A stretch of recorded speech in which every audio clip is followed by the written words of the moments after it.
What's up, everybody? Welcome to another episode of Season 2 of the Revelers Rule podcast. And today I am joined by none other than Mr. John Thomas, otherwise known as JT of the JT Project podcast, or JTP, I believe.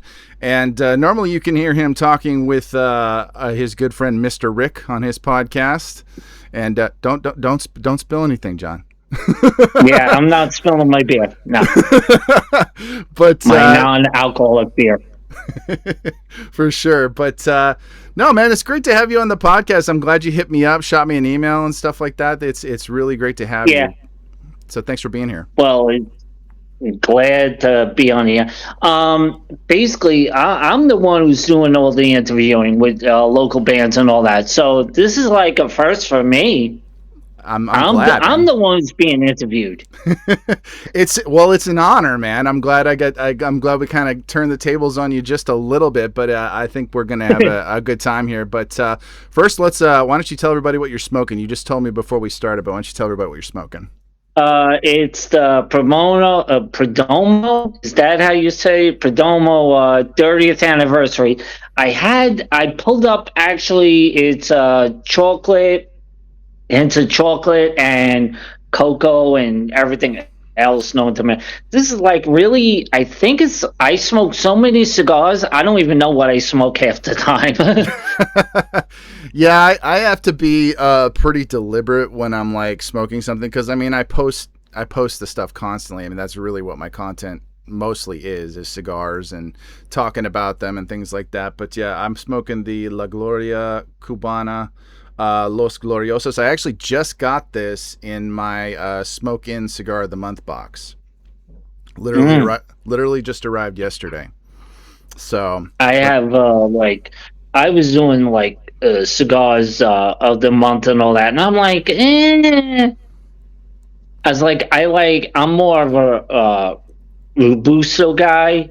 I was like, if you give me a Churchill, I'm not, I like to smoke it, I walk with my wife and all that, so walk around. It's about an hour, about the way that she walks. She's got little legs, so she's, it's like my stride to her, like, she's like, can you slow down, please? So, dude, it's insane. You're preaching to the choir, though, dude, because, like, I mean, I'm a little bit shorter than Rick. I'm 6'1", and I take much longer strides just walking normal speed. So anytime my wife and I have been out somewhere walking anywhere, especially like on a trip or something, like she'll say, "Could you slow down a little bit?" I'm like, "I am walking normal speed." Like right, yeah, exactly. So you are coming to us from New Jersey. Is that correct? Yeah. So yeah, Monmouth, New Jersey. Real New Jersey. So I've noticed, and I've never been to New Jersey. I've been to New York, have not been to New Jersey yet. I've noticed that New Jersey, for whatever reason, gets thrown some particular kind of shade from some people. Like they like to throw shade at New Jersey for some reason, and I don't understand why. Oh, yeah. The main thing is that, I mean, obviously you have the Giants and the Jets here, but they're New York teams, but they play in New Jersey. That's weird. I never got it. I mean, there's a thing behind it, so I'm like, whatever. And then you have the famous, is it called pork roll or Taylor ham? Okay. See, I'm not privy to any of that stuff. I think you were just speaking Greek to me, because like I'm like as you know, I'm from California, and we're a whole different breed out here. In fact, when you were talking to Rick about me on your last episode of the podcast, which, by the way, and I want to point this out, you are one episode away from 200 podcast episodes, right? Yes, indeed, we are, and we're so thrilled on that. And we were talking back and forth. It's very hard to get in touch with him, with Mr. Rick, even though he's down in Raleigh, and we do a pilgrimage down every year. We go down to Raleigh, North Carolina. We have a hotel we stay at. I go play my golf and all this other stuff. And the funny thing is that everybody since we're on a cigar podcast, we're drive the first time I think we were driving down to Savannah, Georgia, me and my wife, right, for a conference. So I'm driving down there, and of course, my wife says, I was like, "Do you want to stop for coffee? There's a Dunkin' Donuts right here." And we were in Virginia. So as I'm getting off the highway, off the exit, she's yelling at me, saying, "I can't believe it's." I was like, "You won't guess what's here." 2 stores down was another cigar store, like a cigar lounge. Oh my gosh. And whoever I talked to, it's like, yeah, it's off of I-95, it's exit 80, and this, that, and the other thing. Oh, Cigar Realm. I was there. We've been there. I was like, How do you know? they're very well known. And the funny thing is that we stopped on the way back, and the guy recognized us and said, "Oh, how was your trip down to Savannah?" And one thing with Savannah is like, we're down there. I was like, there's so many cigar shops down there. I think I spent like almost close to like $300 to $400 down there. It was insane. Yeah, man, that's crazy because like here in California, they're pretty spread out. Yeah. I think there's as many cigar lounges in California as there are days in the year, which actually, when you think about how big the state is, it's not that many. Because like one of the closest states that I know anything about, like the concentration of lounges, is Arizona, and I haven't been there in a good minute, but they have like 75 to 80 cigar shops / lounges in the Phoenix metro area alone. Now, that's the funny thing is that me and my wife, one of the conferences was in Phoenix, Arizona, and where we stayed at somewhere downtown Phoenix, Right. which was right down the block from where the Arizona Diamondbacks play, and we were right across the street for where the Phoenix Suns play. So I'm trying to find lounges, and I couldn't even find. I was like, I'm not comfortable over there, and I just stayed there. I was like, I'm done. I was like, I didn't even smoke. I brought cigars with me. I didn't even smoke because there was really nowhere to smoke there.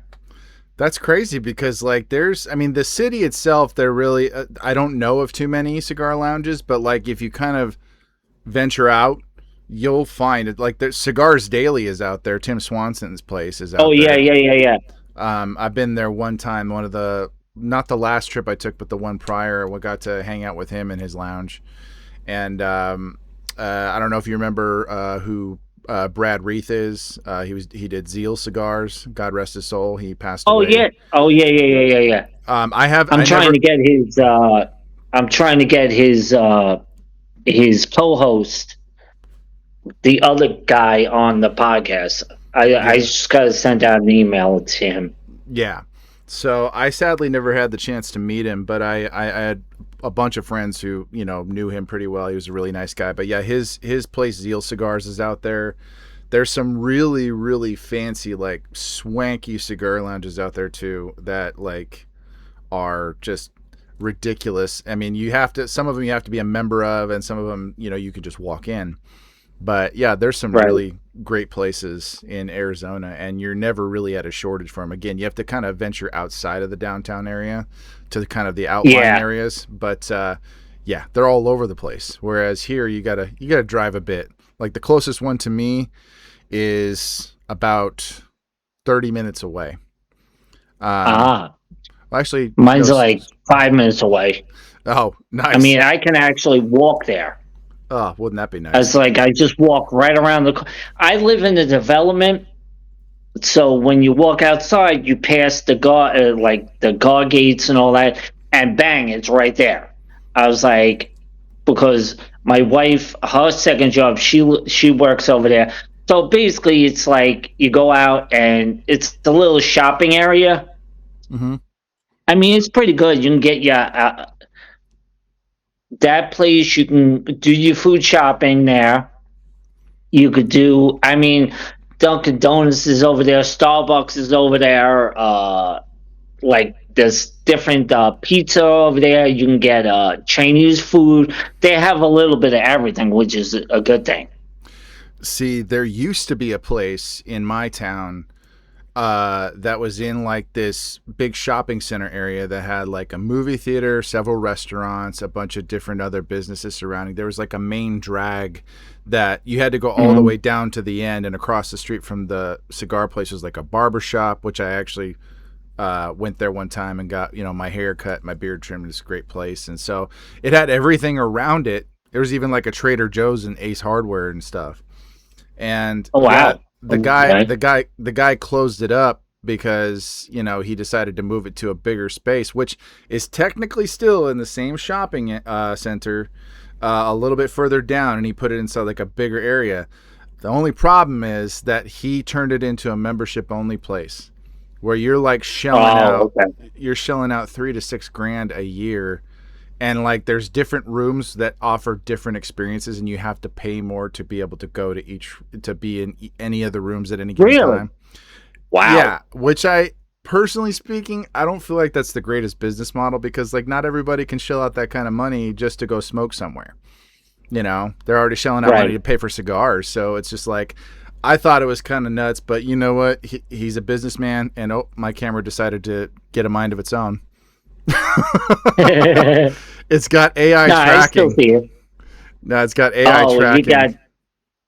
Oh, I hate that. Mr. Rick had the AI tracking and all that, and every time it would like zoom in on like his because he does music out of his house, and Right. it would track. Like he tries to stay in one spot. I'm like, dude, I was like, you got to take the tracking off. Yeah. So I basically, now it's all blurry now. well, It's insane. I made the mistake of putting my hand up, and my camera takes that as okay, it's time to track him now, because that's like the signal you're Mhm. supposed to get. So I do like the whole like terrible like Indian portrayal from cartoons where they put their hand up and go how. That's basically how the camera knows I'm supposed to be it's supposed to be tracking me. So I got lucky. This is a camera I won on in a giveaway. So it's Nice. pretty damn good camera. So in California, what is the going rate for cigars? Well, the tax last I heard, the tobacco tax here in California was like over 60%. So Wow. that should give you an idea of how pricey they can be. Like, so let's say this cigar, the Los Gloriosos. Um, I'm trying to remember. I had a piece of paper. Yeah, I got a piece of paper that actually says what it normally goes for retail wise, and I guess it goes for like $9, but I doubt it goes for $9 here in California. You could probably add on a few bucks to that. Yeah. I So mean, there was one time I went to, was it Columbus? And because I golfed in Columbus and all that. And she was at the conference, and and there was a cigar shop not that far away, maybe walking distance. Maybe it took me about maybe 30 to 35 minutes to get there. right. I spent $115, $120 on cigars, Oh and man. I got like 20 to almost 20 to 25 sticks. I was Yep. like, the prices are like ridiculous. And I'm the type of person that will not go for the same stick all the time. If it's something different, I'm going to smoke it.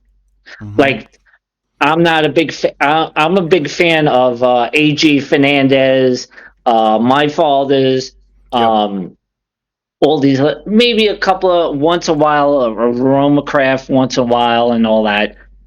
I was like, I might as well just go. And my wife would go, like, if she goes with me, she'll go, if there's a bin in there, like, she'll pull out like brick houses and all these other ones. I was like, You found a brick house? I was like, yeah, I did.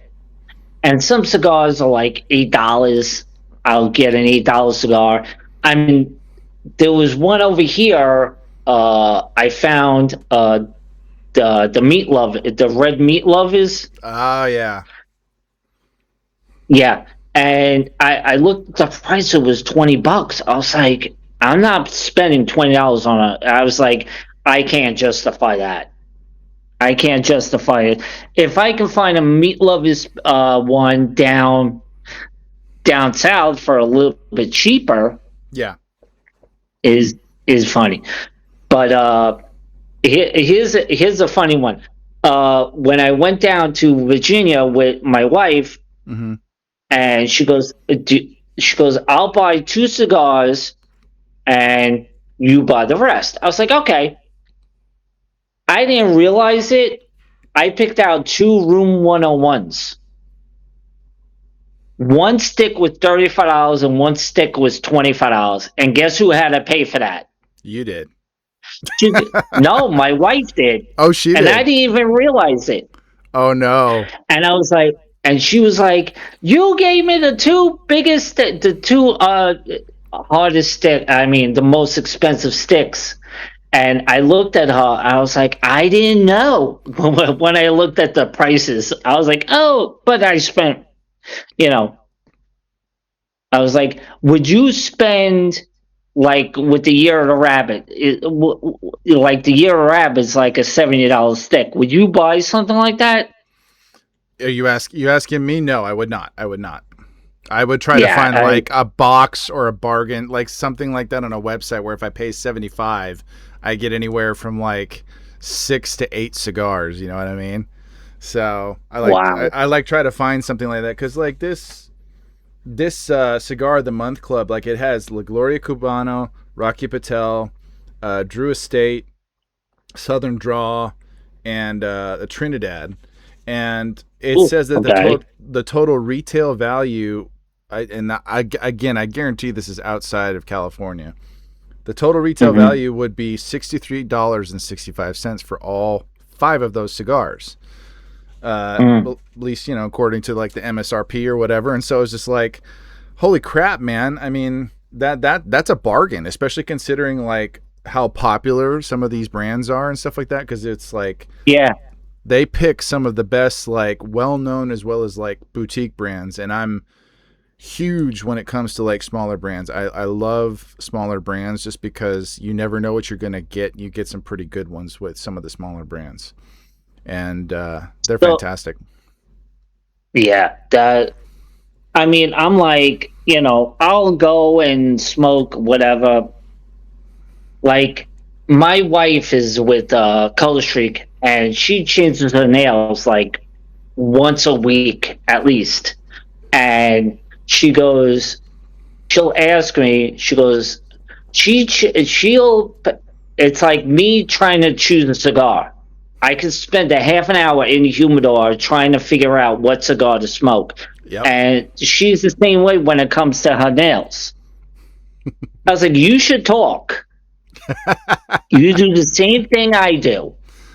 Yeah, no, it's a different kind of indulgence just because like Oh yeah. there's like I know I had said there was like the lounge that's like 30 minutes away. There's actually a closer one in the next town over near where I live. Uh-huh. And it's a small place, but it's got a really well-stocked humidor with some great brands and stuff like that. And I always have trouble deciding, whether it's between Mhm. price point or brand rather. It's like it's really tough for me to decide, and it's like I'll be standing there staring at stuff, and I'll just look like a weirdo standing in the middle of the humidor, just like trying to figure out what I want to smoke. Because whenever I go to a Yeah. lounge, I always make sure that I buy at least one stick, because I don't want to be that guy who like just brings his own cigars to a lounge and doesn't buy anything. And even if I Oh can't, yeah. and even if I can't buy anything, I'll pay whatever cutting fee that they have, because it's just like, you know what, Oh, okay. I want to support my local brick and mortar, because there's a lot of stuff you can buy Right. online. But That's true. yeah, so I love supporting my local lounges just because they need the business, and they are a great place to go hang out, and there's not too many of them around here. So Yeah. I'm not really a lounge person. I'm more of a grab my sticks and go and all that. Yes, I know the tobacconists, they come in and all that, and I get to know them and all that, and they see me constantly. And Hmm. they'll come into the humidor and they'll ask me. They're like, I will ask them. I was like, what's new? I mean, the lounge by me, it's like they just switched over new owners, and they're getting more like West Tampa stuff and all that. But my go-to is the Drew Estate Tobacco, That's pretty which is good. That's pretty good. yeah, that's a good stick. I liked it. I try. I'm not an infused person. I mean, once in a while I'll smoke like a Ava or something like that. But I'm more of a like a short. You give me a devil crab, I'm a happy camper. I haven't seen those in a while. I was like, you got to buy more of these things What's it called and all again? that. So it's called I think it's called the devil crab. By what brand? Is it Drew Estate too? No, it's not Drew State. It's probably it's a the West Tampa stuff Mm, is like yeah, I think West. it's like it's a shorty. It's like a nub. It's a little bit bigger than a nub. Okay, yeah, no, West Tampa is a good brand, and I've had a few of their sticks. But yeah, no, I'll have Yeah, to see if I can find that somewhere because I mean, it's West. There's a bunch of brands that like people like really love right now. Like I don't see too many Room 101 in some of the lounges around here, which is interesting. right. Um, and then but you'll see plenty of Drew Estate and Rocky Patel, and even brands like Placencia and stuff like that. Which I Yeah. I still have not had a Placencia, and I'm sorry to say I need to get my hands on Mm. like something from Placencia because I hear nothing but good things about them. But Yeah, I'm not really, my like I'll go in there and be like, listen, I was like, I'm only gonna come here for a couple of sticks, and then I don't want to. Like my wife would text me, and it's like, okay, how much do you spend? I was like, oh, I only spent like $40. How many sticks did you get? It's like, oh, I got like 3 or 4 sticks, and you paid 40. I was like, yeah. I was like, I ain't gonna go buy a $20 stick. mm-mm. And 9 times out of 10, a $20 stick will smoke like an $8 stick, Yeah, and an $8 stick will smoke like a $20 stick. I'm like, I guess it all depends yeah. I mean, if you want to on try some good cigars when you go somewhere, try the house blends.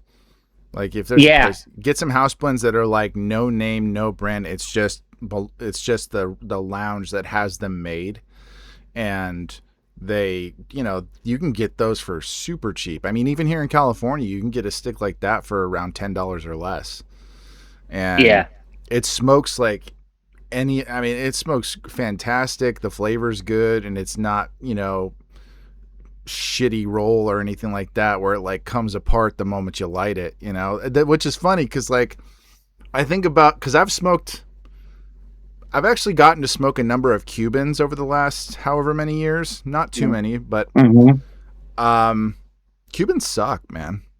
i'm not I'm mm-hmm. not even going to sugarcoat it. Like Cubans, like you get a good one every now and then, Oh like for yeah, everything. that's. I think Mr. Rick gave me a Cuban when he went on the cruise, and I was like, I wasn't. I mean, I smoked it, and it didn't. It didn't blow me away at all. No, I've had like, excuse me, I remember what my dad got me a box of these Montecristo number 2 petite Coronas for my birthday, like a box of 25. Wow. And like Okay. and like he jumped through some hoops to get them because he ordered them from Europe, and he even Right. paid extra to have them unbanded so that way they wouldn't get, a bunch of hassled getting them through customs and into the United States. Because you're only Oh, okay. you're only allowed to have I don't think you're allowed to have Cubans shipped to the United States. I think like if you were to go to Cuba and bring some back, you couldn't have spent more than a certain amount, and they'll let you bring them back over to Right. I got back to the States. Because my in-laws went to Cuba and they brought me back like 5 cigars a while back, a few years ago. But yeah, so the first one I smoked from that box my dad got me, fantastic. It was the first one, for whatever reason, was the best one. After that, it was so hit and miss, it was sad. It's just like it would either Yeah. like blow up when I'd light it, the wrapper would come off completely like after cutting it, or I could barely get any draw through it. So it was just like, it was nuts. Like people rave about, oh, Cubans are the best. Maybe they used to be, but they crank them out Right. so hard and so fast now because they're one of their major exports that they end up, the quality just goes down the toilet. Right. So how many times, like when you buy a cigar, like how many times do you want to smoke it before you make your, like, it's a keeper or a throwaway?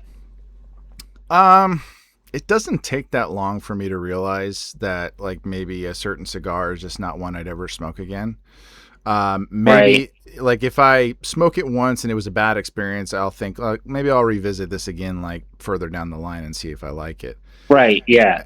And then I go back to it and it ends up being either a little bit better but not enough for me to consider it, in my regular rotation, or sometimes there are cigars I used to smoke that I thought were fantastic, and I smoke them now, and I'm like, these are garbage.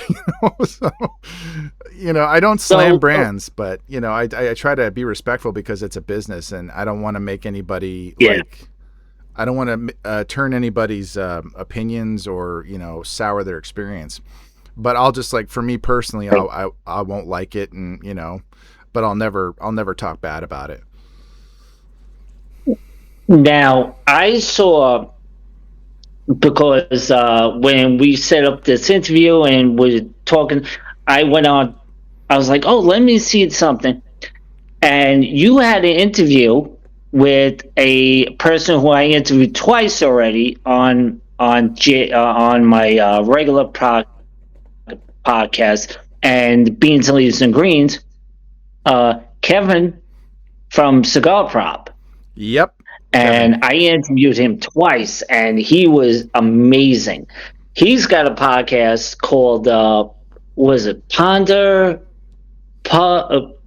was it Ponder and Puff and something, Yep. Ponder and like Puff. that? Ponder and Puff. Yeah, Ponder and Puff. And I watch him. I'm like, yeah, I bought from him, and whatever. He sends me stuff and all that. And actually, I got one. He sponsored one of the lighters, and I have one of the lighters there and all that. How many lighters do you have?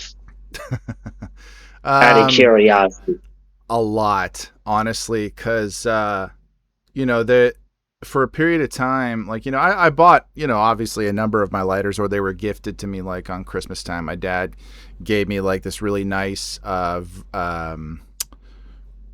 was it not Vertigo, but it's same manufacturer who makes Vertigo, Lotus. Right. It gave me a Lotus tabletop lighter. Yeah, Tabletop lighter is pretty big size. You could fit in your pocket, but it was still pretty bulky. But yeah, no, I think I have, gosh, if I had to guess, I would say I probably have 24. Wow. Well, Well, I've been very lucky because like I got a brand that's been partnering with me for a while called Xifei. You may have heard of them. They're spelled Xifei. A lot of cigar influencers get sent products for them because it's free marketing and advertising for them, and then we point them to their website or the Amazon shop. And they have some really great products, like this one right here.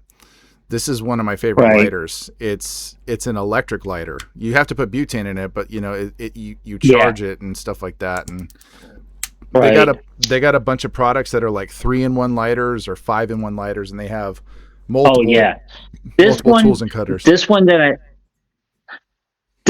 I have, I think is from when I first started smoking.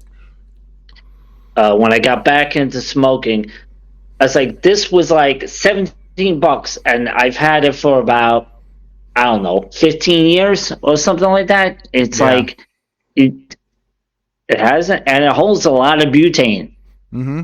and all that. So actually, I was just telling my wife I have to go get more butane because I only have 3 lighters. She goes, "Oh my god!" I was like, "Yeah, I have to get butane before I go down south." Yeah. But that's within, like, what is it? What's today? March, April, like sometime in like the end, almost the end of May. Yeah. Let me ask you a question while we're on the subject of lighters. Have you ever had like Mhm. a mishap with one of them? Like maybe you had the setting too high and maybe like too big of a Oh yeah. flame came out, and you either like burned yourself or you came damn close. Uh, Oh, I've done that several times. One time, I filled my butane up. I filled my lighter up, and I didn't. And I turn it all the way down. I bleed it out. Then I fill it up, and I guess my wife was working somewhere, and all of a sudden I hit the lighter, and it like blew my. It actually burnt some of my eyebrows and all oh, that. I saw the flame go up. I'm like, yo! I was like, no, not no.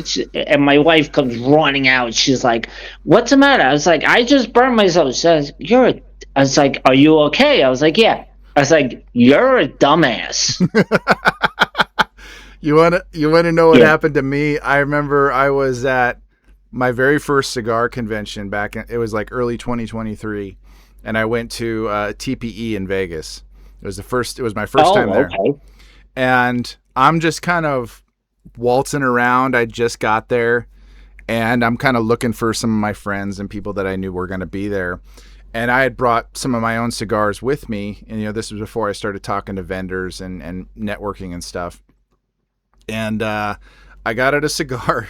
I got out my lighter, and I don't know what the hell happened, but I wasn't paying attention, and the flame was a little bit off to the side of the Ooh, foot of the cigar.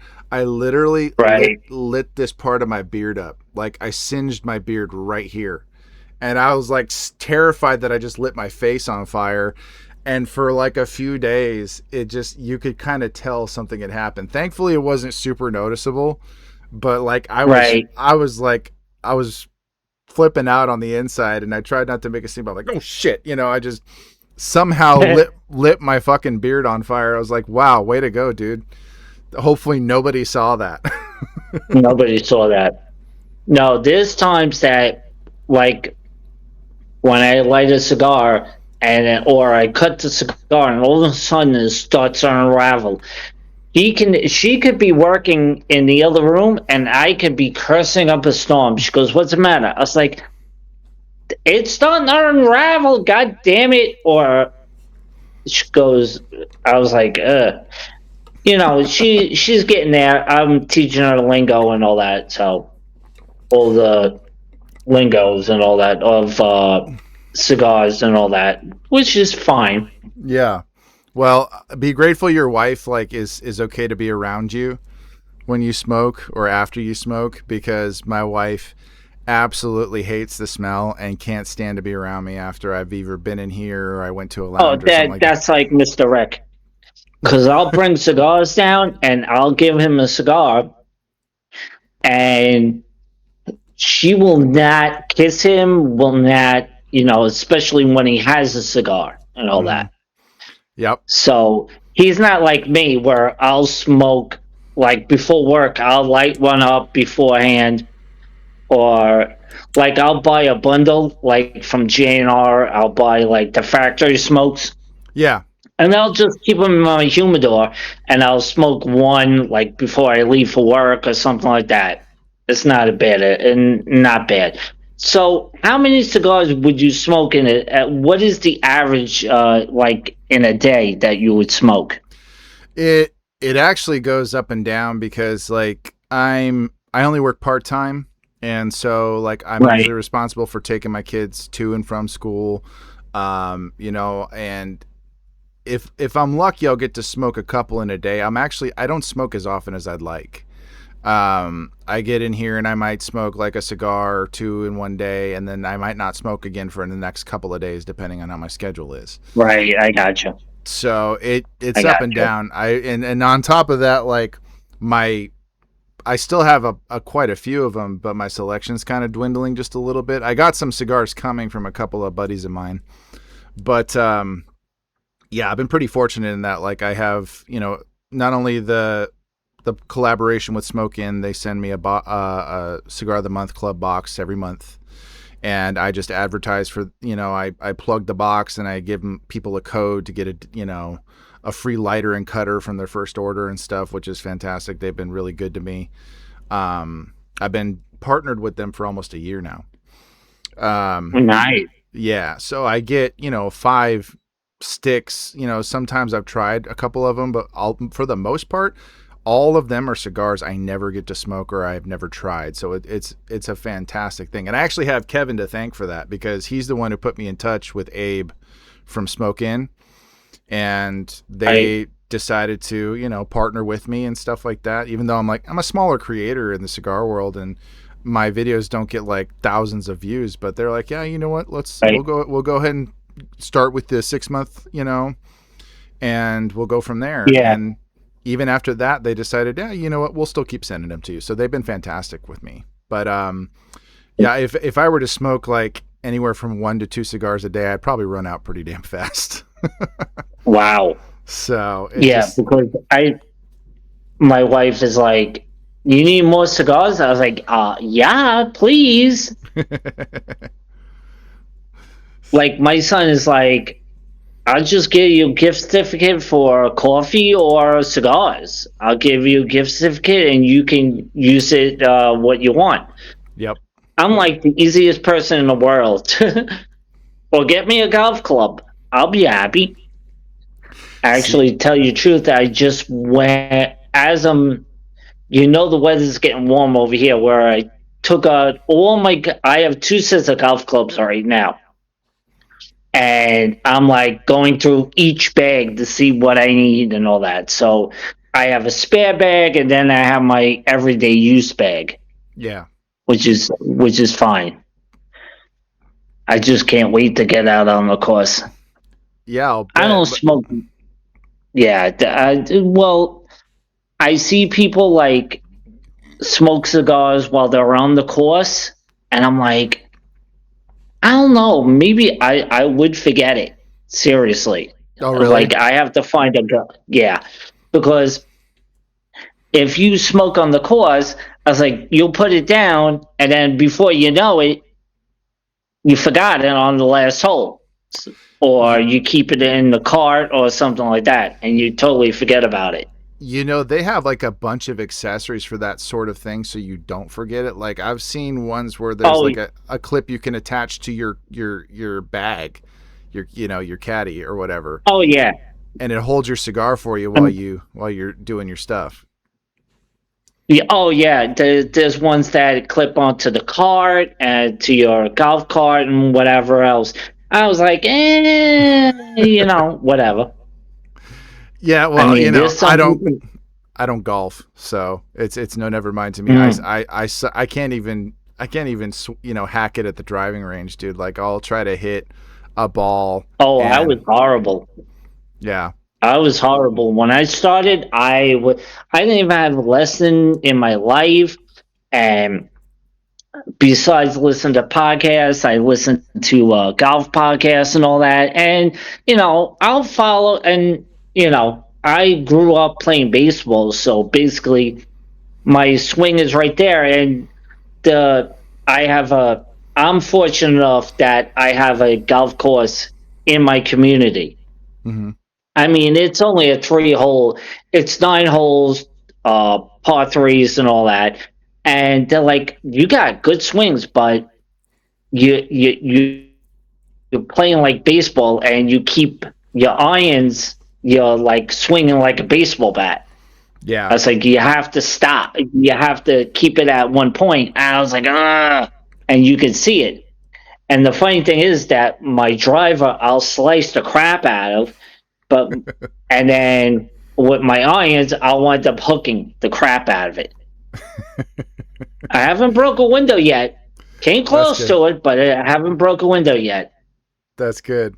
I mean, Thank God. I've known people who like they play on a golf course that's anywhere near like a major street or freeway, and they end up hitting some dude's car while he's driving. Oh yeah, So yeah, it's it's nuts. And I'm just like, for me, when it comes to like even at the driving range, because my dad would try to take me a couple times, and he was just trying to kind of like see if I liked it and see if I wanted to golf, and maybe he could take me golfing yeah, because my dad golfs periodically, and just it's my grip. That's the problem because when I'm trying to hit a drive, like I end up gripping it too tight and swinging too hard, and so like my hands are stinging by the time I make yeah, the swing, and so it's just like after a bit I'm like this is just gonna I'm gonna hate it after a while. I mean I know there's a trick to it, and obviously you want to wear a golf glove to kind of help with that, but I don't do it regularly enough to justify buying an actual glove so that way I can play. But there's a Top Golf near me, so maybe I'll give it another try here sometime in the near future and see if I like it again. yeah. I was like, I could have the course around me. I mean, this course is open now. I'm like, should I go? Should I not go? But I didn't feel like spending the money and all that. So they said my course is going to be open like March 24th or something like that. Hmm. So like, yeah, okay, fine.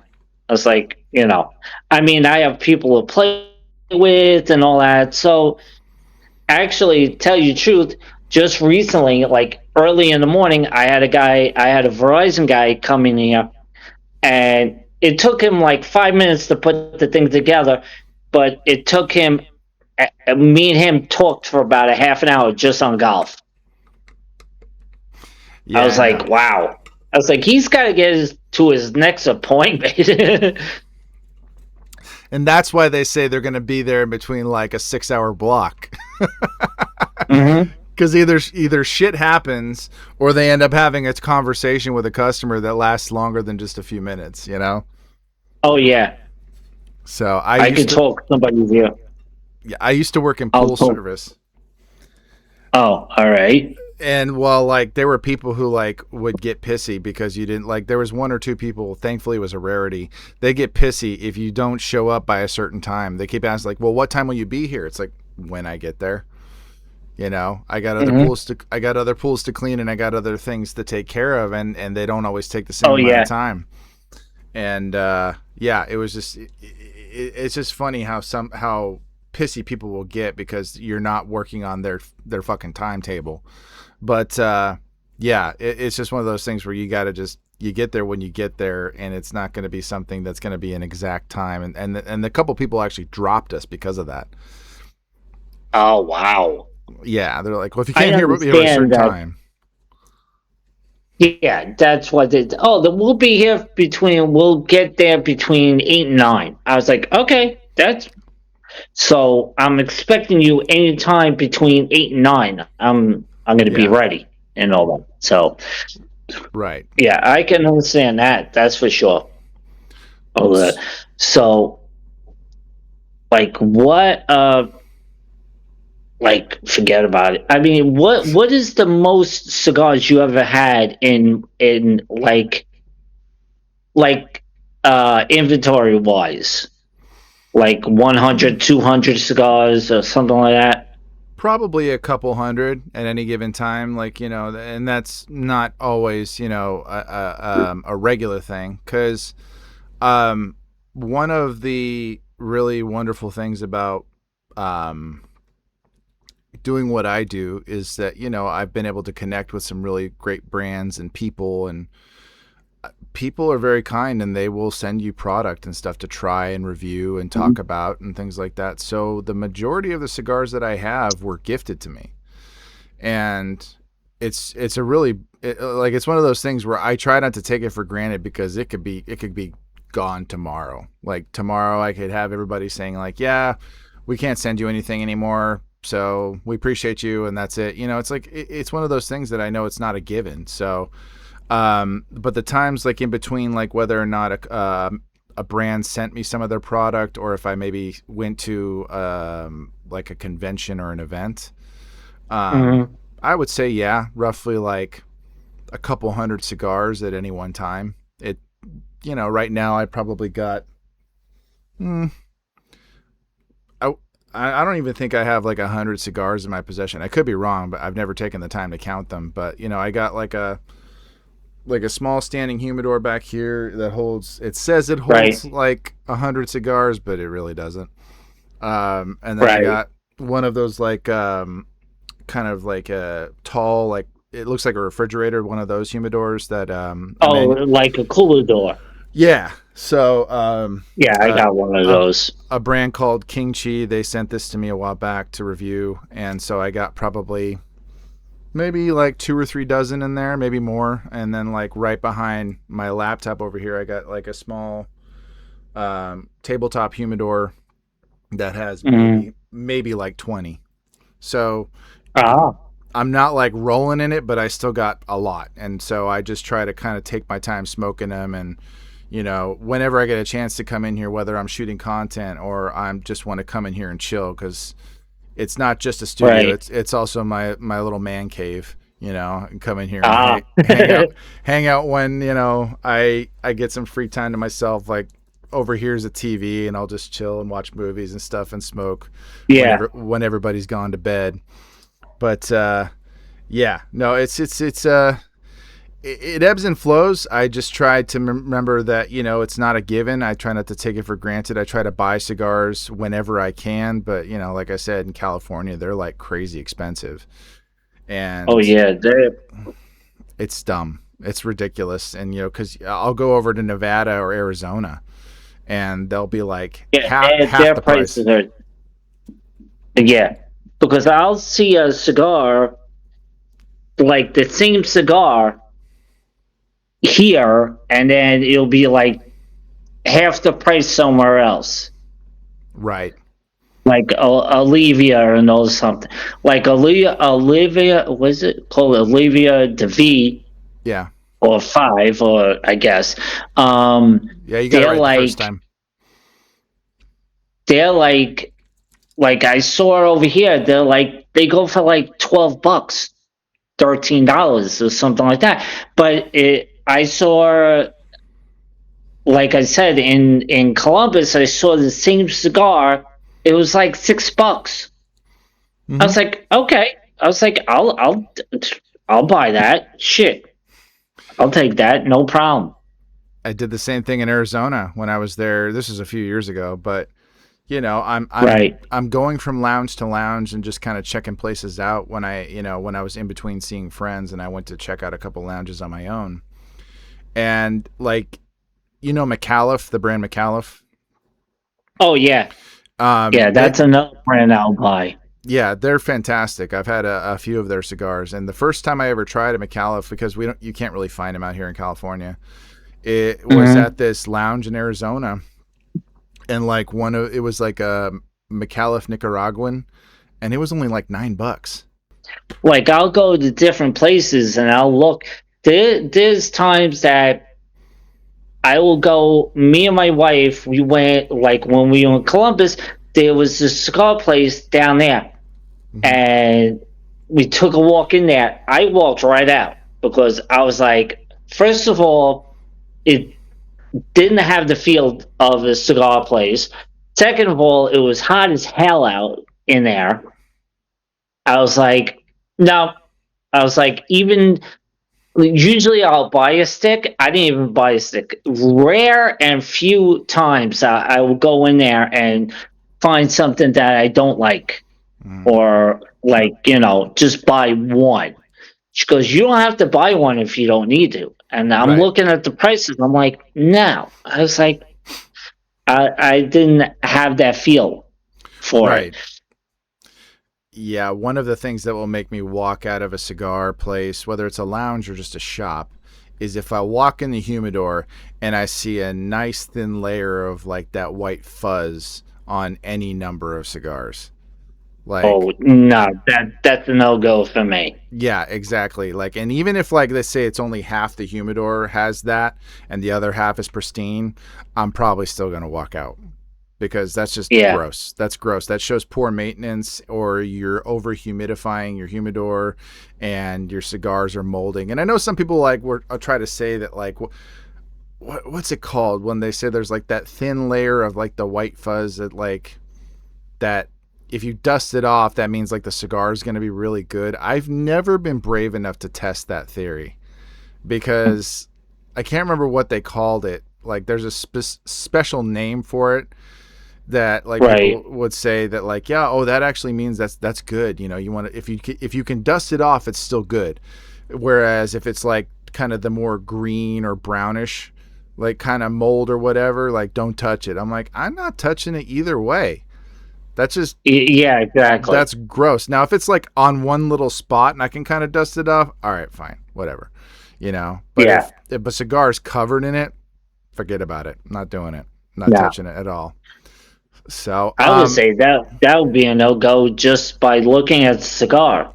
mhm, But I'm like, also what throws me off is like if a tobacconist, if I go in there and a tobacconist doesn't follow me in, it says, "Oh, what are you looking for? What's it?" If they don't ask you right off the bat, then I was like, "Oh, I'm looking for some." I was like, "What's your flavor profile?" I was like, "Are you a strong person?" I was like, "Do you like Connecticut's? Do you like are you mild? Are you strong? Or something like that?" And I was like, you know, if the tobacconist shows you, then that's fine. mhm, If you know what you're looking for, then that's a if the tobacconist doesn't greet you, then I'm like, okay, what? I was like, what? I mean, I think that happened like once or twice right. when I walked into a humidor, and my wife is like, I was like, let's go. It's like, she goes, what's the matter? I was like, I just didn't like it. They're rude. I was like, the field is not there. The field is not there. Even if I went into like around here, I know there's a back in this, and he'll always come in. Mhm. Always goes, oh, what's going on? I was like, oh, this is new, this is new, this is new, and all that. I was like, oh, I was like, okay. I was like, don't tell your wife. No, There's man, a that's place great. down Go ahead. there. I haven't been there. It's they switched the name. It's in Whippany, New Jersey. J&R Monte Cristo. Okay. I think Jan. it's called, yeah, Monte Cristo or something like that. And they have every single cigar you could think of. I'll spend almost close to, I think one time I spent like $177 just on my dime. Man. Not because my wife told me, she goes, you could spend 100, I'll pay the first 100, you pay the rest. Oh, I came home with like 30 to 40 cigars. I was like, I still saw cigars there. I was like, wow. I was like, oh, they got the pissed off, cursed off.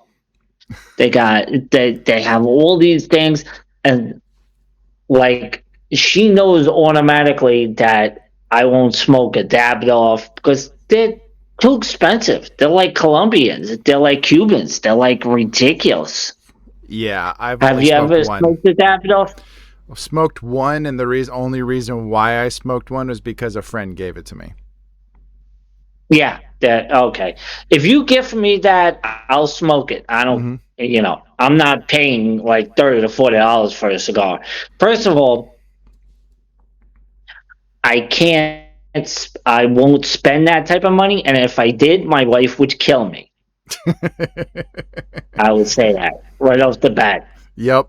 She goes, "Do you want?"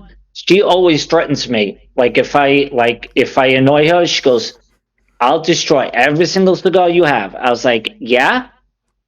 And I'll break every single golf club you have. I was like, Oh yeah. shit!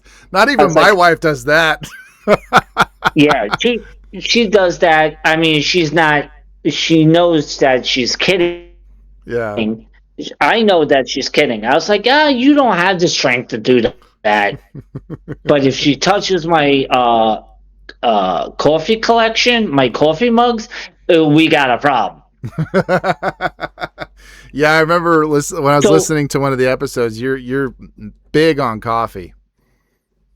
oh God! And actually, like you're a sponsor of like cigars and all that. I'm a sponsor of Black Coffee, Mm-hmm. which to me is like a now like phenomenal. So I asked him, I was like, "Oh, can I be ambassador?" And she's like, "Yeah, okay, we'll give you a code." Da da da.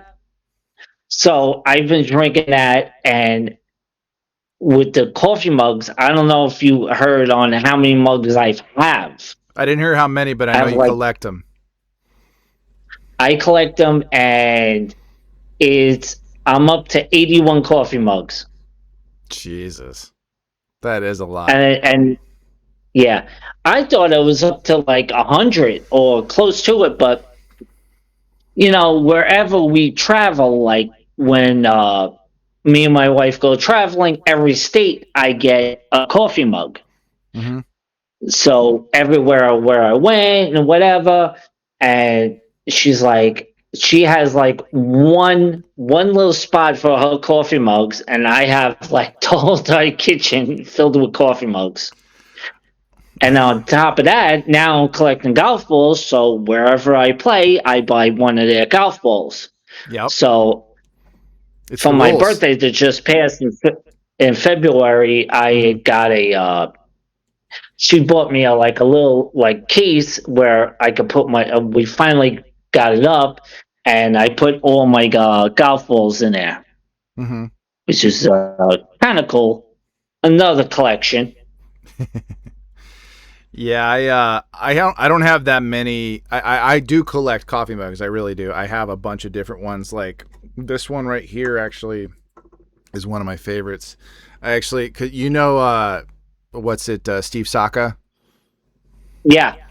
For a bit, for like 2 or 3 years running, they would send me like because I was like on a list of different creators that they would ship products to like try, review, advertise, that sort of thing. A lot of brands do that, and Right. it's a really wonderful thing.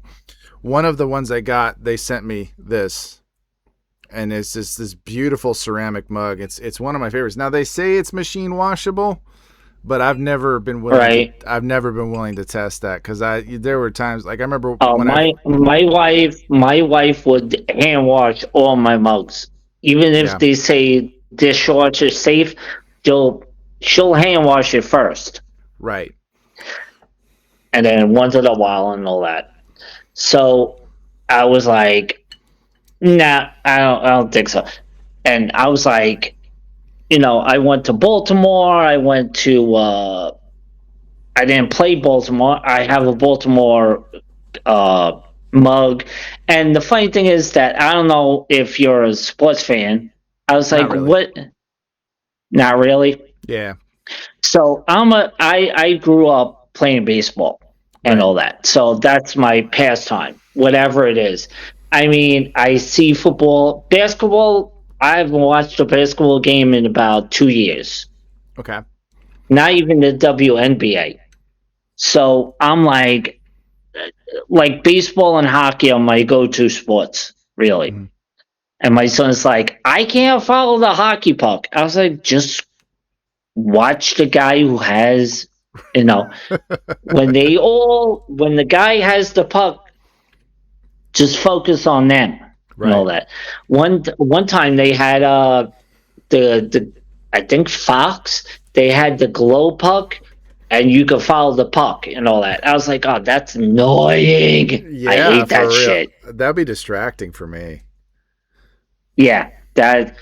And my wife, I took her to her first hockey game. She goes, "Oh my god, it's freezing in here." I was like, "Yeah, it's hockey. It's ice. Duh." Yep. And then the funny thing is that one of my cousins, he been playing hockey since the age of like I don't know, 6, 7 years old, Yeah. and he had to stop because one of the bones in his body, because he was a goalie, and the bone wasn't coming in right. So the doctor said, "It goes, we can do surgery, or you can't play goalie anymore." So he played all the way up till, I guess, after high school and all that. Wow. So now he's playing golf. Now I have, because my sister's daughter just got married a while back, Yeah. and we showed up. We was in Lake George, and we go up there, and he goes, "Oh, I heard that you play golf." I was like, "Yeah, I just played." She goes, "Oh, we got to get together, this, that, and the other thing." I was like, "Yeah, but you live in Brooklyn. I'm not traveling all the way. I have to go over two bridges just to play your course." I was like, "Unless he's in Staten Island, so it's only one bridge, really." But yeah, I would reach out to him and see if we want to play and all that. So it was like crazy. I was like, with the warm weather that's coming in, I don't know. I mean, have you ever got any snow up there in your area?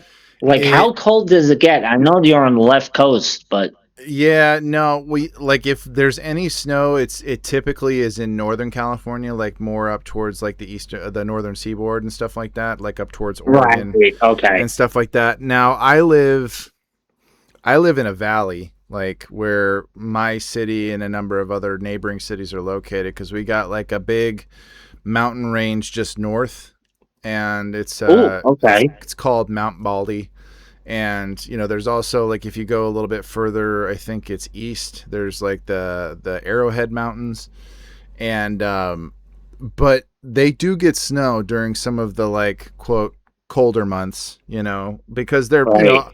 higher elevation, so it's going to be a lot cooler up there. Like during the summertime, going up to the mountains is one of the best things to do, because the temperature is like anywhere from 10 to 15 degrees cooler than what you experience in the valley, where it's way warmer. So, but yeah, they get snow periodically, like during that time of the season. Like, I would say the coldest I've ever seen it get here, it was like actually not long after my wife and I first got married. We've been married for 17 years. And we were living in this tiny apartment. And I remember there was a period of time where it actually got so cold that we started getting a little bit of ice on our windshields and stuff, which was not something that Wow. happens here. Like, it was thin. It wasn't like the kind of ice you'd get New Jersey, New York, or any of the states Oh over yeah. the Midwest or the Eastern Seaboard, where it gets freezing ass cold. But that was just not something that happened. I was kind of tripping out, and I think it got as low as, like, again, not nearly as cold as where you guys live during the winter months, but I think it got, around like the high 30s, which was the coldest I think it's ever been in this area. I would take 30s in the winter. I'll take 30s any day. Oh no, I understand, I because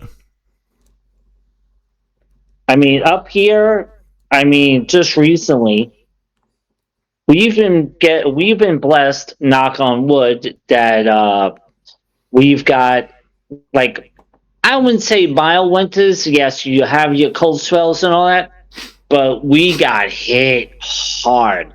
I yeah. mean, one day we, like, 3 feet of snow. I'm like, dude, I was like, this ain't Wisconsin. I was like, you got to be kidding me. I was like, I and of course, I buy a snowblower, and of course, there's no snow. No, of course. But I remember this was about 4 years ago. My wife and I actually went to New York right after New Year's 2022. We Hmm. spent like 5 days in New York, because we actually had gotten tickets to see Hugh Jackman on Broadway Oh, all right, when that's good. he was doing The Music Man. And we got pretty lucky, and then we went to go see Moulin Rouge like the next night, which was Wow. fantastic.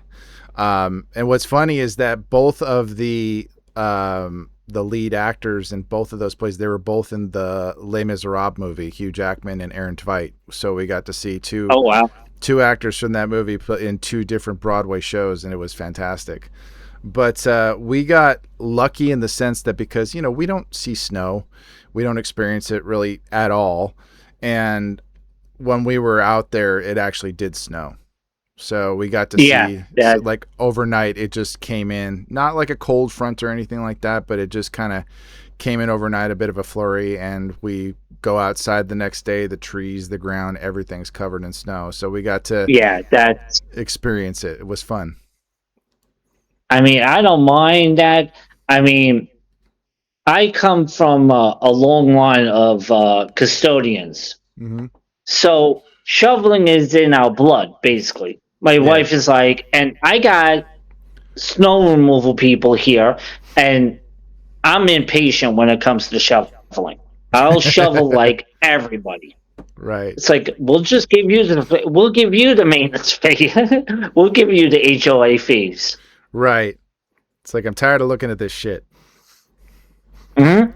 So, but And no, yeah, it's rare for us, and seeing it is kind of one of those things. Like, you know how I have a cousin who lives in the Midwest, like Chicago area, yeah, and they get, you yeah, know, just like you guys, they get really cold winters and stuff like that, and you know, it can drop to just pretty cold ass temperatures. But she had this like, she thought California was like the promised land. She thought it was just like this wonderful, right, beautiful area. And I would tell her, because kind of going back to your most recent episode of the podcast, I remember right. when you shouted out this podcast, you're talking to Rick and everything like that, and you were saying that I was based in California, and Rick's like, I don't know why he'd be based in California. I was just like, I was born here, man. I mean, honestly, sometimes I feel like I was Yeah. born in the wrong state, because I fucking hate summertime. I hate it in summertime here. Oh, Like, it doesn't oh, get I as hot. love the summer. Yeah, it doesn't get as hot as, like, say, Arizona or Nevada during the summer, where it's like it's dry heat out there. It does get a little humid here during some of the warmer months, but I think also my hatred of summer definitely boiled to the surface when I was a pool guy for 11 years, like I mentioned earlier. And so the summertime was the worst Hmm. time of year for me, because I had to work the hardest to make sure the pools didn't turn green. And Yeah, so, make sure the pool doesn't turn green or anything like that. yeah, and so I was working my ass off, and it was hot as hell, and sometimes it would get up to like 110, and I had to be out in that shit, and I was just like, nah, Yeah, I'm not a fan. And so, you know, I don't mind if it's like mid 70s and stuff like that. That's like my favorite, yeah. time I'll of take year. mid 70s. I think today it got up to like at one time it cracked the 80. I was like, yo, I was like, I haven't seen this temperature in a couple of months already. I was like, I like Right. this music. I like this. Um, to go back to Phoenix, me and my wife, I was like, well, they say, oh, well, it's hot in here, but not it's like low humidity. I think me and my wife walked, no joke. We took a walk, and it was 115 degrees outside. It was like 112, 115. May be exaggerating a little bit. Yes, we did sweat, but not like a pool of sweat. I mean, I'm like, wow, it's 112 degrees, and like, I'm sweating, but I'm not like my whole entire t-shirt is not dripping sweat or Well, yeah, anything. because it's a dry heat. You know, you basically, Yeah, like, whatever you sweat immediately evaporates. There's no humidity to keep you like sweat, soaking through your shirt. Where there is relative humidity here in California, it doesn't get too bad. I will say though, the closer you get to Mexico, the worse it gets. Um, yeah, that's what I figured.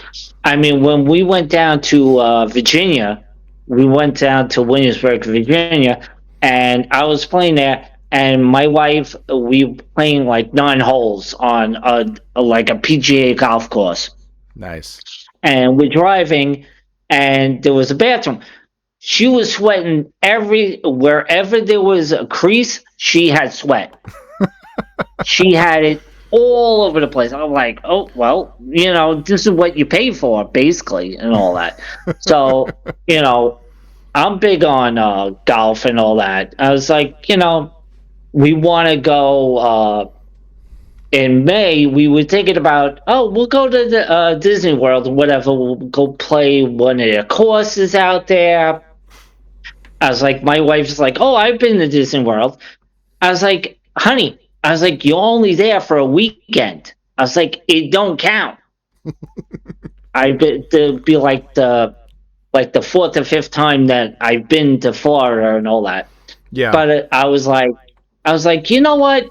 I was like, let's not go to Florida. We'll save all our money and we'll go down. We'll travel to the UK. Yeah, that's what you were And saying. she's like, yeah, go to the UK and all that. And one of my friends that I'm friends with on Facebook, and I played with him in golf and all that. He goes, go to Scotland, Yep. play one of their courses in Scotland. I was like, that's on my bucket list. I was like, I don't know if I'm going to get there, but I'll try to. It's the And a birthplace of lot of golf. people said, yeah, I mean, go to Scotland and all that. So I was like, yeah, whatever. And then I was like, oh, I got to get a case for my golf bags and all that. Mm-hmm. And my wife is like, no. I was like, rent the clubs, rent them. I was like, I could rent them if I wanted to, because I would rent, if I went down to Florida, I would rent the clubs and all Right. that. Yeah. So, yeah. I mean, Yeah. golf is I just started taking that up due to the fact that now I was an alcoholic for a while, but I don't know how people do it, but just a personal note, I got my first DWI 3 years ago. I got arrested. I totaled my car and all that. Thank God no one got hurt and all that. But I'm just thinking, as like me and my wife think, I was like, how can people do this like time and time again? I mean, one time for me, it scared the shit out of me. Once those silver bracelets go on and you go into a cop car, everything becomes a reality right now. It's a God damn. reality check.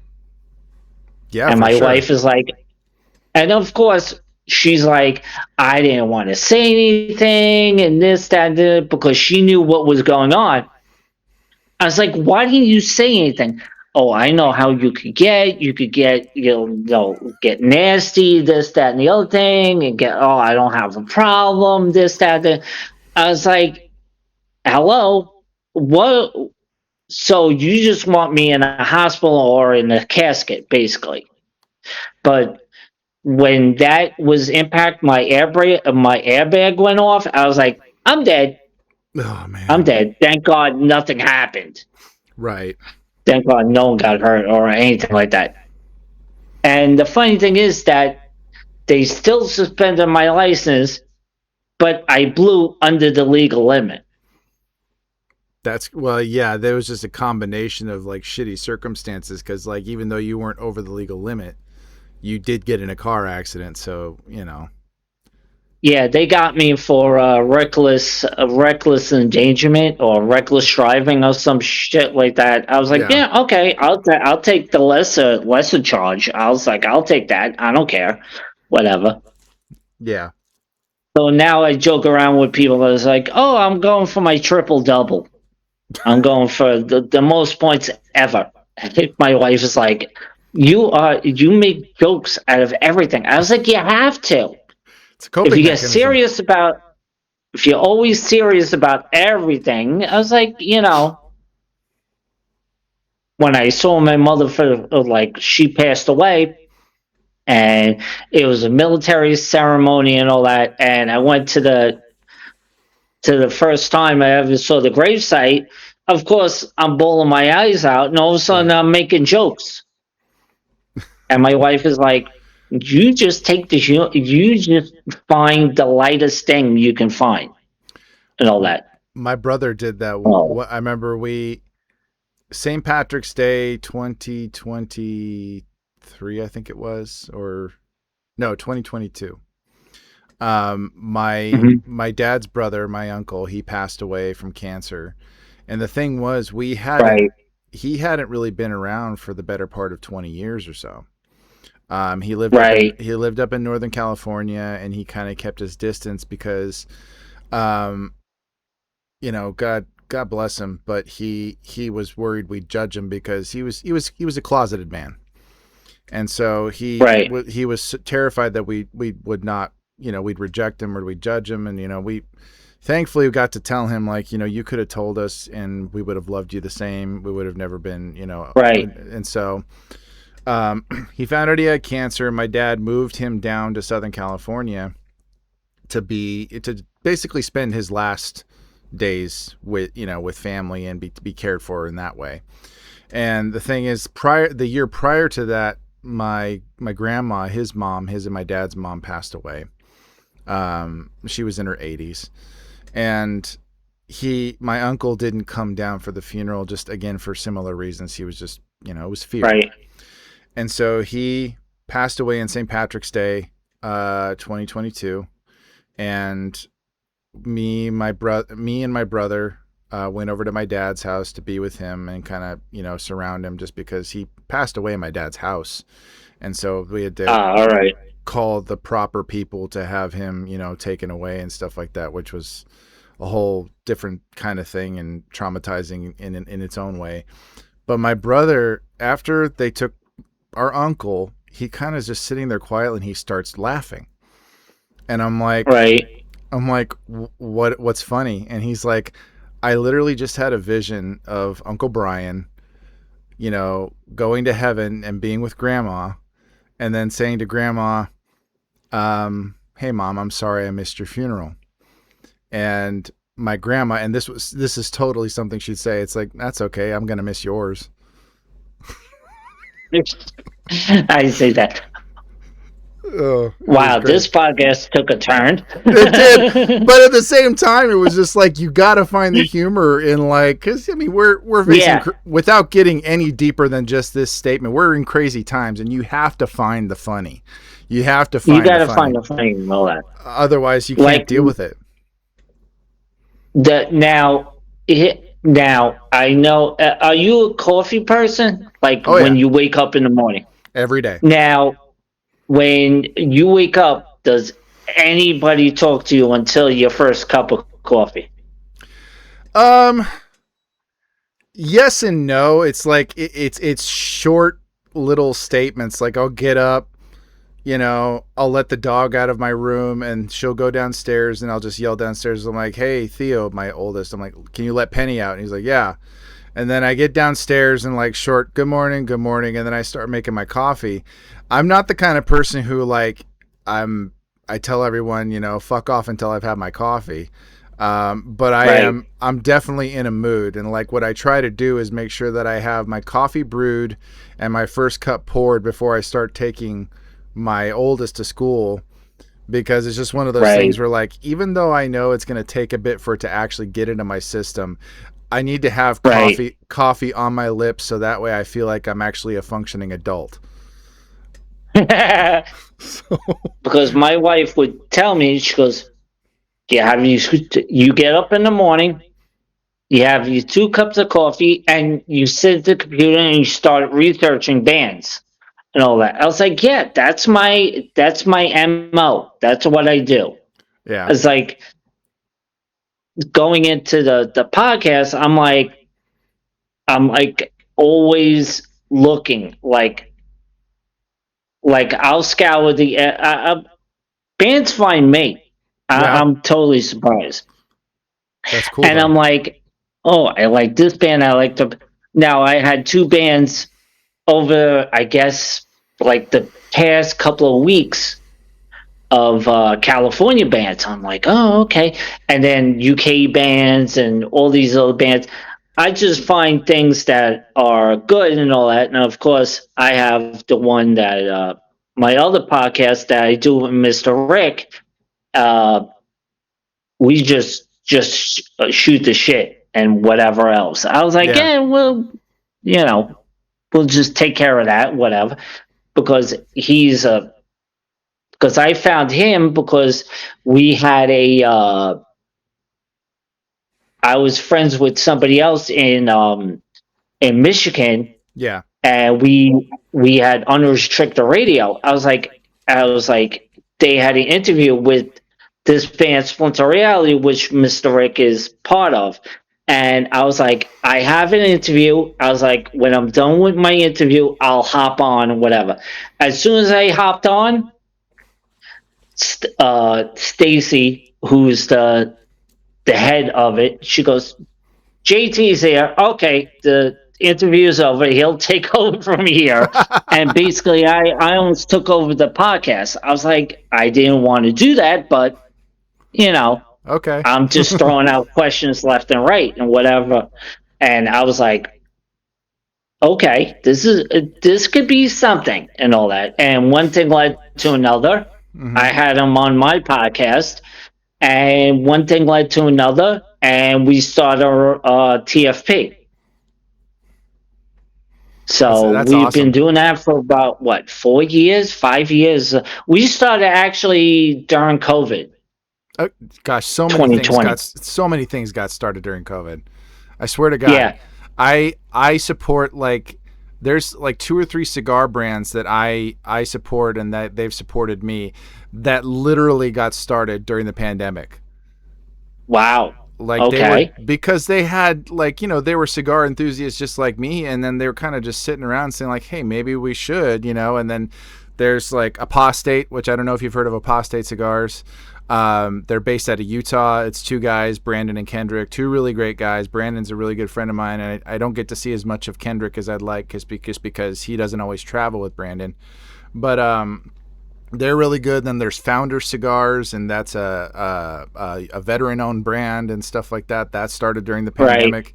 So yeah, it's kind of crazy because like yeah, man, it's like your podcast, these brands, so much stuff got kicked off during the pandemic. Oh yeah, that's true. Now you said a brand, Power State. Yeah. Does that begin with the letter P? Is it POW No, State? no, apostate, like an apostate person, like somebody who leaves a belief. Like they're ex-Mormons, Oh, and okay, gotcha. they grew up in the LDS church. And what they did is like, obviously they left the church when they were like in their 20s. And then, they kind of started figuring out who they were. And during that time, they both became, cigar aficionados. And they Wow. work, Okay. I think Brandon worked at this place in Utah called Beehive Cigars, which is a pretty well known place because, Utah is called the Beehive State. Um, Right.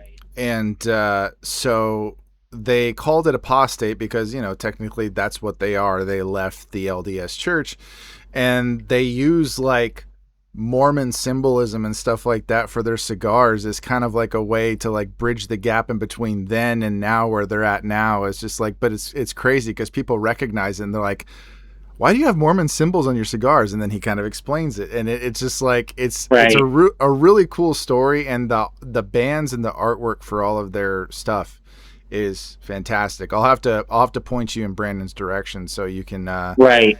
get some for yourself because they're really great. They're a really great brand. I mean, I'm always looking for new cigars and all that. But I was actually supposed to go out to Utah for like one of my wife's conferences, and we used that money for my lawyer because at that time, that's when I got caught.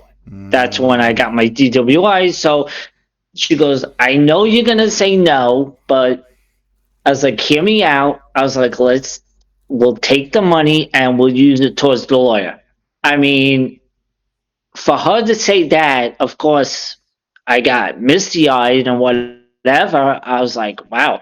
I was like, anybody else, if my ex wife, if I did that, oh, forget it.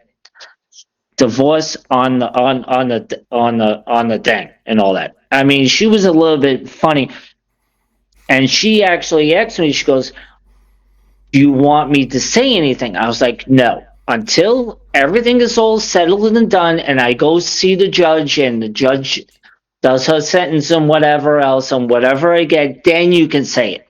I was like, her two sisters that live in Long Island, they're like, "Why didn't you say anything?" I was like, "It wasn't my story to tell." Mm-hmm. So she was like, "As long as you're okay, we're whatever." And Yeah, to this day forward, I was like, I mean, her side of the family is very supportive. that's great. That's fantastic. And it's like, well, yeah. And then she was on the verge of calling my aunt, and I call her the Phantom Man because trying to get in touch with her is like trying to get in touch with the Mona Lisa or sister or the. But I was like, I have a better shot of getting in touch with her daughter than herself and all that. But they moved down to Florida, and she was like, "Oh, when you come down to Florida, like they live in Melbourne, I think. She lives somewhere around. She's not that far away from Disney World and all that. So Right, right. yeah, yeah, and all So that. So I'm like, oh god, this is insane. And all that.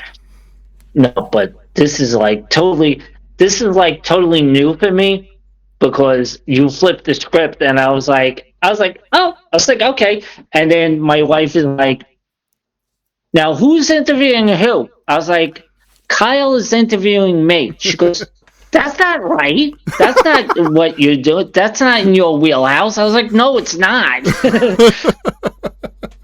well, I mean, But now, it's a different dynamic because like I remember for a while before I started making content, there was a few podcasts that I was invited on, and which was a whole different experience. And I'm a chatterbox in case you couldn't tell, and I love talking with people and then seeing where the conversation goes. I don't usually like have any kind of script or anything that I like throw at a guest and just like, hey, let's talk about this. you go off the seat of your pants. Exactly. That's the Like best way to do it. when I do my interviews, I I'll research the band just a little bit, like their songs, or maybe I'll do an album. I've done album reviews with the band and all that. Yeah. I mean, I do a little bit, and my wife is like, I can't, no. And I tried to get her. We did a podcast together, and she's like so out of her realm. It's like you got to be uncomfortable to be comfortable. Exactly. Yeah, because like I'll admit before we got started today, for no particular reason, it was just like because you and I had never met and talked beyond the emails and stuff like that. So you and I are kind of both stepping out of our comfort zone because new face, new experience, and you're not Right. the one doing the interview, and I'm the one asking questions. You're asking me questions. It's just like that's part of the fun of it, and that's one of the reasons why I love Oh yeah, doing this. And I haven't been doing it for a crazy long time, but I'm really hoping that it's something I can continue to do and have like fun, interesting people on here and people from different walks of life. And that's one of the best parts yeah. about it. So, cause like my first guest on the When I podcast ever was, oh, sorry, didn't mean to cut you off, but my first guest, when I launched this podcast last year, was a former college professor of mine who released her first book in 2023. And it's a memoir about growing up in a cult. right, And it was just bonker. I don't know if you watched that episode or listened to it, but it was just nuts because like I never knew that about her, and now everybody knows that about her, and it's just such a crazy story. So like I love to have people from all walks of life on the show and not just talk about cigars, even though yeah, that's part of the conversation. But yeah. yeah. It's like, I mean, when I was listening to your podcast, the I was like, oh, let me just check this out. Let me check what you about. I was like, you had your father on once. Mm-hmm. You had like I said, with Kevin from Cigar Props, with the guy from Canada. Yeah, the guy who was on me with on there with Kevin, that's my buddy. Why am I blanking on his name right now? I've known him for years. Jeff, that's my buddy Jeff, and he lives in Ontario, Canada. And yeah, Wow. he does he's involved with brands and stuff like that. There's a brand called JM's that he's actually pretty close with. They're based here in California, but he Really? will promote. He's a photographer, he's a biker, he, you know, is because yeah, his handle's called Box Press Bagger. That's one of his handles. Yeah. um Okay. but I knew it was something like that. yeah, no, he knows Kevin and a bunch of the other guys that like we're all familiar with. And the thing is, most of us have never met each other in person. I've never met Kevin in person. I've never met Jeff in person, but we've known each other for years. Yeah. You know, my friend Tim, who's also a cigar content creator, he's really close with Kevin. They're really good friends. And Jeff, you know, kind of the same thing. We met him through a friend who we did meet in person, but he's a friend from Arizona. So it's kind of crazy how we all get connected with each other, and how Yeah. we all find out about each other and know each other. Because like it's funny when I go to a cigar thing, or I go to a convention or whatever. It's one of those things that's trippy to me that people actually know who I am. So, because Right. Yeah. I'm not that big of a creator, but people have heard of me because of, you know, just different things that I post and people tagging me and stuff. And so it's pretty cool. It's kind of interesting and fun when you have that happen. Yeah. I mean, like this podcast that we have is like where we're doing this, we're just like going back and forth. It's like a cigar in a lounge and all that, just bullshitting around and all that, Yep. just shooting the shit and whatever else. Yeah, it's honestly a blast, and I hope I can continue to do it for as long as possible until, you know, either a different opportunity arises. Because like everything that I do content wise, it's all in here. I do voice work in here, I do the podcast, cigar stuff in here, all in here. And it's just a Yeah. huge blessing that I get to, that I have my own space to do that. And so yeah, Yeah. as long as I can continue to do it, I'll keep doing it. So when you look now, does like you do with different content creators or cigars and all that. Now, do you seek these people? Do you do a podcast just for the sake of doing the podcast, or of like an interview and all that? Because sometimes I'll do an interview. I'm like, why did I ask this person to come on? I was like, it's like, I mean, I've had podcasts where it went extremely well or extreme, like before you know it, we're chumming it up for like 2 hours, and I'm like, I have a 2 hour podcast. No one's gonna listen to this. I was like, where is there like? Did you look at like say argument's sake with Instagram or whatever, like, oh, this guy looks interesting and his content looks good and all that, and all of a sudden they get on the podcast and whatever, and they're not as vocal as you thought it was. It's like you're trying to pull stuff out of them. Yeah, you know, I've experienced stuff like that where like it doesn't happen crazy often, because I mean, I'm not, how do I put it? I'm not always like, you know, recording content and stuff like that. And I don't always get a chance to do interviews. One of the reasons why I started this podcast is because I wanted to engage more with like creators, the community, and see who I could manage to snag on here. And, you know, because I have connections to the entertainment industry and things like that. So there's people I'm trying to kind of get connected with and see what I can pull off. Yeah, you know, I do it for the fun of it. Honestly, it's fun for me to do this. It's exciting, and I like being able to connect with new people or have interesting people on.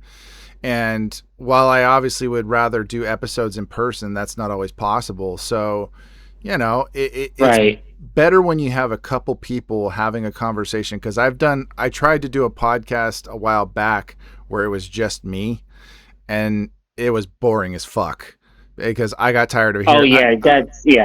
I got tired of hearing myself talk. I was just like, you know, I was having fun making this stuff, but then when I'd watch it, I'm like, nobody's gonna fucking watch this. It's just me. Yeah. And so I decided to do this because I rebranded a while back, my cigar stuff, and so this idea for the podcast just kind of came to me. I'm like, I'm gonna give it a shot, and if it bombs, it bombs, and if it takes off, Right. it takes off. So far it hasn't bombed or taken off, so I'm just doing it because I love it and it's fun, and Right. I'll keep doing it for as long as I possibly can. No, I totally understand that. I mean, like I said, I did a podcast with somebody else, and I was like, you know what? Let me venture out on my own, and I started doing interviews on YouTube and whatever else, and I was like, and all of a sudden, more bands started coming out of the woodwork and all that, and then I started. Then it was only in New Jersey. Then I started venturing out to other states and all that.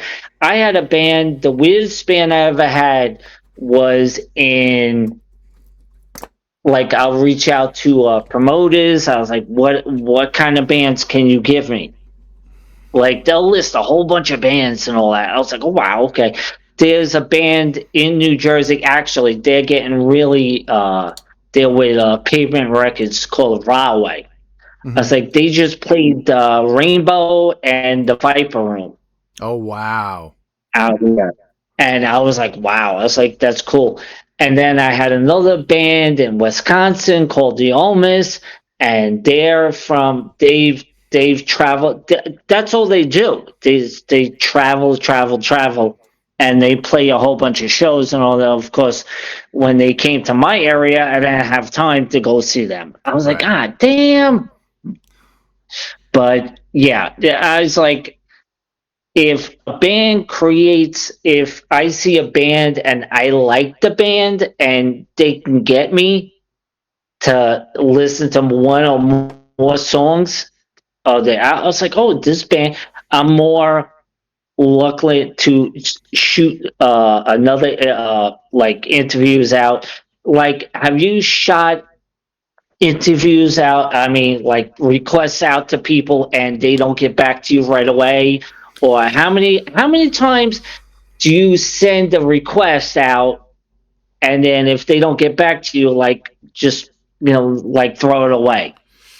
It just depends because typically the people that I reach out to, they're fairly available and they do tend to get back to you pretty quick. There's only ever been one or two people like they the two, I guess you could say, biggest names I've ever had, like, that I've interviewed. One of them was years ago and it wasn't for this podcast, but I've known the guy for a while and he's a former Power Ranger actor, and Oh, okay. he was somebody that me and my buddy Tim, because me and my buddy Tim used to do this stuff together, and this was back when Right. my brand was known as Dad Smoking Cigars, and when it was just me, after a while I'm like, okay, I got to get rid of the dad shtick because that's getting old. And so but yeah, Right. I had him on, and then there was my old college professor who's she's a best selling author now. But the going back to the Power Ranger actor, I've tried a handful of times over the past year, not too many,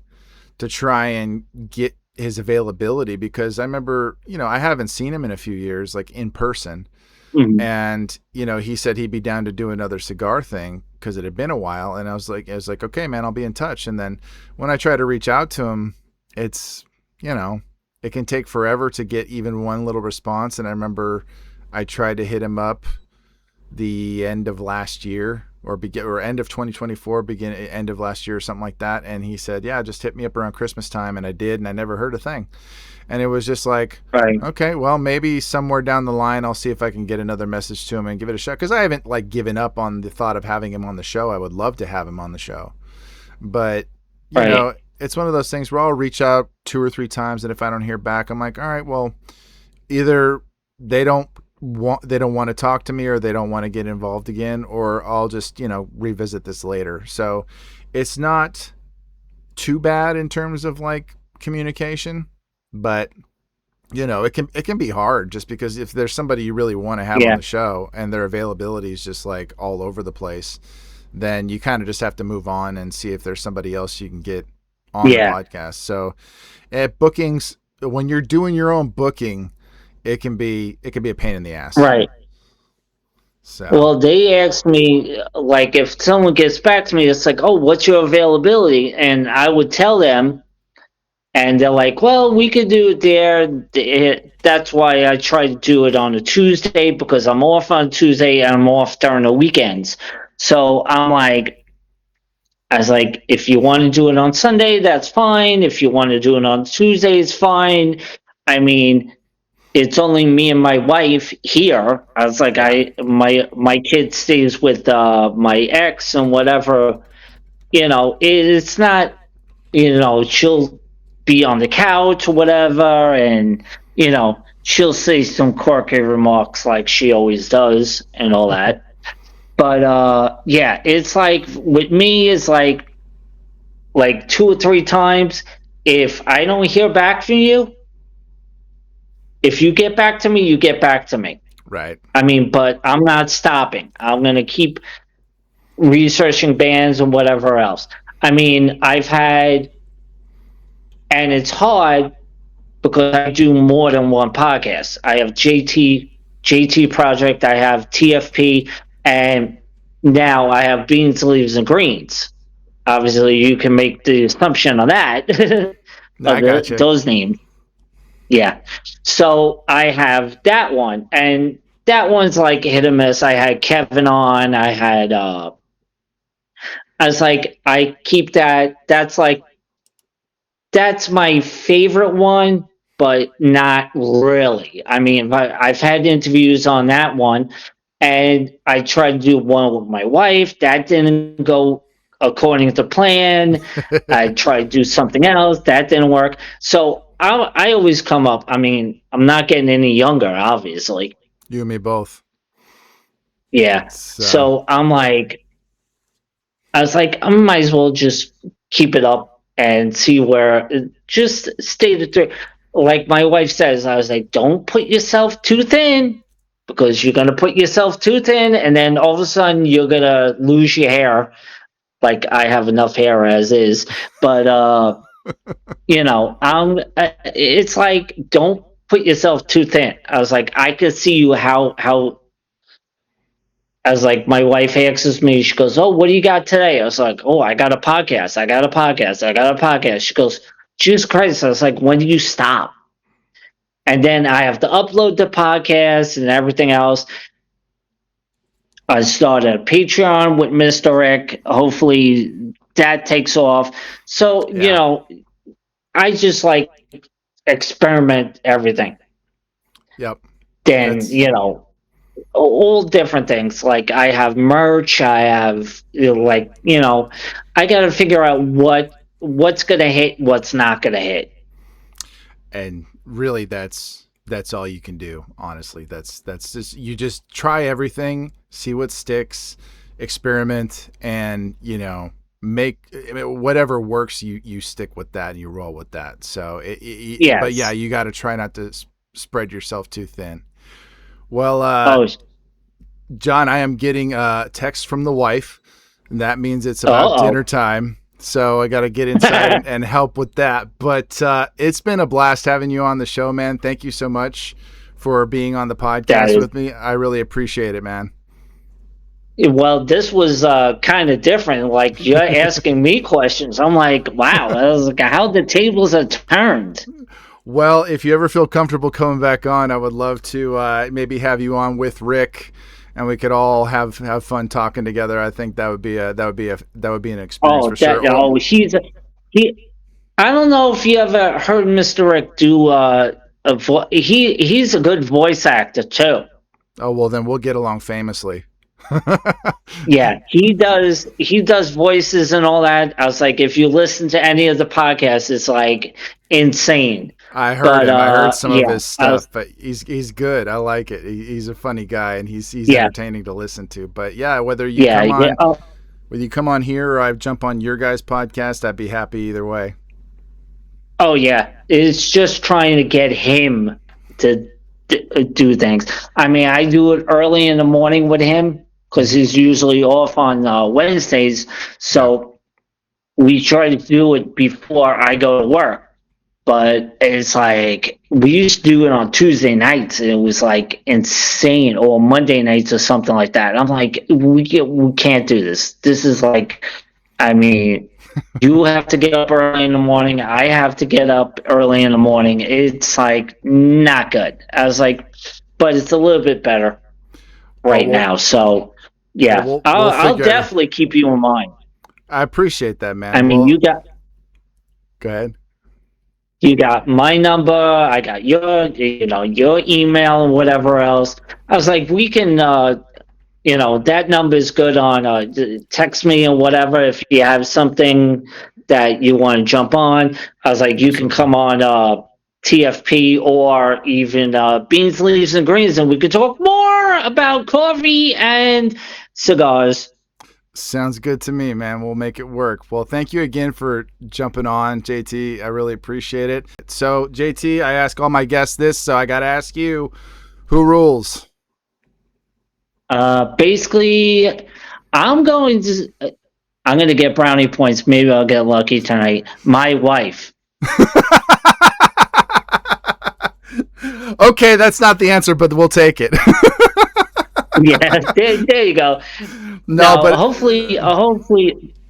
ahead. hopefully, like with this podcast, with your podcast, it takes off and all that. And it looks like that you're doing well for yourself I appreciate it, man. Thank and you. all that. So, So hopefully this takes off. Maybe you get Steve Soccer on. say that again? You'll get Steve Soccer. Hey, you know what? It's worth a shot.